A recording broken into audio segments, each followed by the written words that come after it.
Барлықтарыңызға сәлем. Салмақ тастау кезінде ПП тамақтарды қалай дайындадым? Солардың барлығының рецептімен осы YouTube каналымда бөлісіп жүрмін. Бүгін осындай творожный лепешкалар дайындайтын боламыз. Ең алдымен 400 грамм творыққа 2 жұмыртқа, дәміне қарай тұз, 120 грамм теркадан өткізілген сыр және 100 граммдай ақ ұн қосып, барлығын жақсылап араластырып аламыз. Ақ ұнға қатысты айта кетейін, егер глютенге аллергия болмаса, онда кішкене мөлшерде кей рецептерде мен ақ ұнды пайдалана беремін. Бірақ ақ ұнды басқа ПП ұндармен алмастыруға болады. Бізде осындай қою масса шығу керек. Бұл лепешкаларды мен грильницада пісіретін боламын. Грильницаны 180 градусқа қыздырып алып, осылай 3 штуктан салып шығамын.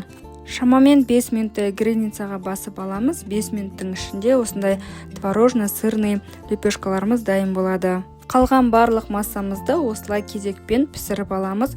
Бұл таңғы асқа және полдникқа жеуге болатын өте дәмді тағам түрі.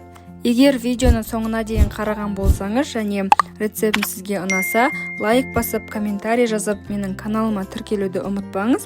Мен салмақ тастау кезінде тамақтарды қалай дайындадым, солардың оңай әрі қолжетімді ПП рецептермен бөлісетін боламын. Таңғы асқа бұл лепешкалардың қасына кез келген каша, көкөніс салаты, сонымен қатар фруктыларды қосып жеуге болады.